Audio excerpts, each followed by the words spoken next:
As they left the Imperial Oasis Club, Eleanor laughed uncontrollably. Her depressed mood disappeared in an instant.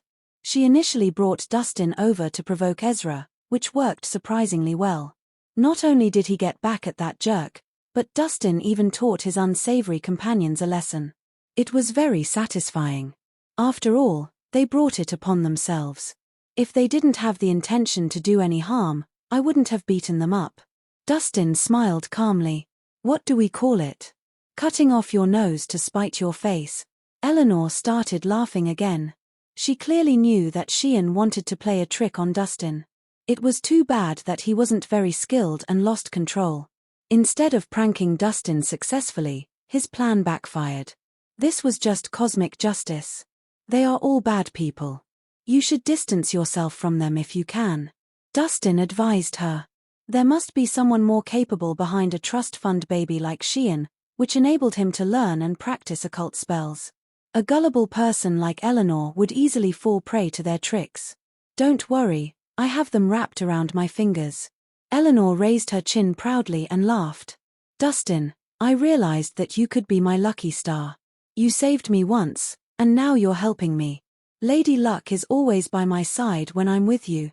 It's all thanks to you that I was able to find Dragon Paynax. Dustin smiled. Hee hee. That's to say that we complement each other, right? Great. From now on, you'll be my guy best friend. Eleanor said with her hands on her waist in a bossy manner. Dustin didn't know whether to laugh or cry. This girl was really trusting toward others. Suddenly, Eleanor's phone rang. Her face turned pale when she answered the call. What? Something happened to Grandpa? All right, I'll come home right now. Eleanor rushed into her car as soon as the call ended. She stuck her head out and quickly said, Dustin, something happened at home, and I must rush back now. I'll treat you to a meal next time. It's all thanks to you that I was able to find Dragon Paynax. Dustin smiled. Hee hee. That's to say that we complement each other, right? Great. From now on, you'll be my guy best friend. Eleanor said with her hands on her waist in a bossy manner. Dustin didn't know whether to laugh or cry. This girl was really trusting toward others. Suddenly, Eleanor's phone rang. Her face turned pale when she answered the call. What? Something happened to Grandpa? All right, I'll come home right now. Eleanor rushed into her car as soon as the call ended. She stuck her head out and quickly said, Dustin, something happened at home, and I must rush back now. I'll treat you to a meal next time. All right, you go on.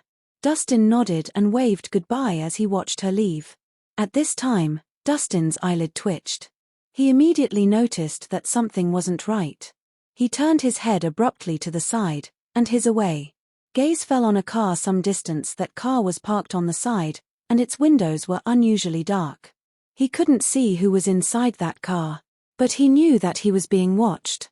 He stared at it briefly before the car revved and drove away quickly. Dustin snorted coldly. He knew it. It looked like someone was following him. Was it the Swansons? Or was it the Ostroas? Dustin didn't give it much thought. He hailed a cab and went straight to the hotel. Suddenly, his phone rang.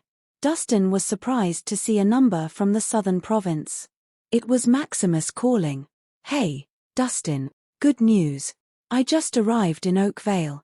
He could hear the excitement in Maximus's voice as soon as he answered the call. Why aren't you in Millsburg? What are you doing in Oakvale? Dustin was curious.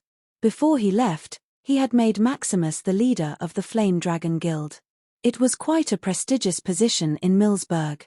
Mr. Adler said it'd be inconvenient for you to be out here alone. He asked us to keep you company and help you as much as possible, Maximus said with a laugh. We? Dustin caught on quickly and asked, who else is with you? Caitlin's here with me as well, Maximus replied. After Mr. Jones left, Caitlin's quite lonely at home. That's why I brought her along for a little adventure. We haven't been to Oakvale. We heard it was a great place and wanted to see it for ourselves. Oakvale may be a great place, but it also has its dark sides. You wouldn't even know it if someone sold you out, Dustin said helplessly. That's why we have you, Dustin. We have nothing to be afraid of. Maximus laughed heartily. That's enough. Stop flattering me. Where are you now? Dustin asked. Oh, we just got off the train. We're at the South Station, Maximus replied. Wait there. I'm coming to get you. After the call ended, Dustin asked the driver to turn around and headed straight to the South Station. The car stopped at the South Station after an hour. Dustin, over here. Dustin saw Maximus and Caitlin waving happily to him as soon as he exited the car. They had a lot of luggage with them. Looking at them, they looked like they were moving here instead of coming for a short visit. Why did you bring so many things? Dustin walked toward them, looking helpless. It doesn't hurt to be prepared. We'll use it anyway, Maximus said with a toothy grin. It was their first time in Oakvale. They prepared extra as they got a little too excited. It's fine. Let's find a place for you to stay, and we'll get something to eat after that. Dustin reached out to take Caitlin's luggage from her, but she shook her head and refused. Mr. Reese, you're of a higher social rank. Please let me do the laborious work. As she said that, she hobbled toward the car with the luggage behind her. She'd refuse help even though she was utterly exhausted. Dustin was helpless. The girl hadn't changed a bit. She was used to living a difficult life.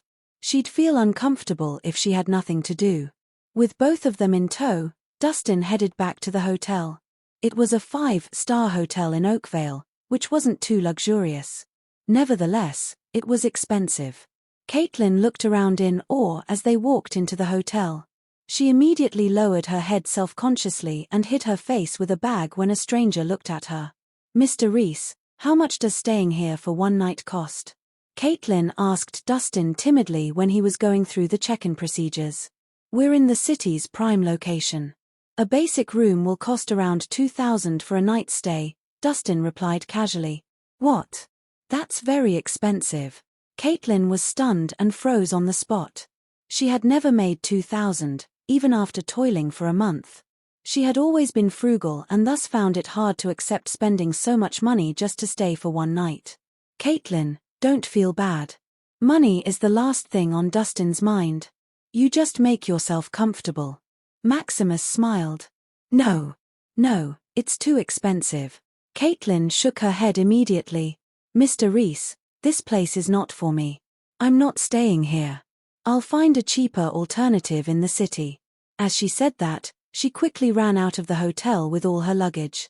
She left so frantically that it looked like she was fleeing a wild beast. Dustin and Maximus looked at each other helplessly. They were speechless and found it amusing. As much as they felt helpless, they could also feel their heart aching for Caitlin. Caitlin had been through countless hardships and dark moments in life to the extent that she was afraid to embrace life's good things. Dustin didn't force Caitlin to stay at the 5-star hotel. Instead, he took them to another suburb further away from the city and bought a bungalow there. It was fully furnished with 2 stories and a small garden. They could move in right away after paying for the house. Dustin had been thinking about it. He knew staying at hotels or renting rooms would be inconvenient as he planned to stay longer in Oakvale. With that, he bought a bungalow to make things easier. He had a lot of money anyway. Caitlin felt much better once they moved into the bungalow. She was glad to find out that it was a good investment, as the property prices around Oakvale were on the rise. Besides, they could save more by cooking at home. It was a sweet deal. Once the house had been paid for, Dustin took both of them to buy daily necessities and showed them around the neighborhood. It was already nightfall when they finally settled in the new house. Dustin and Maximus were both starving at the end of the day. It was good that Caitlin was considerate and bought groceries to make them a sumptuous feast for dinner. She made soup, steak, and salad for them.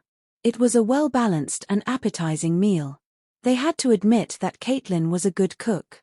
She only used simple ingredients, but the dishes tasted impeccable.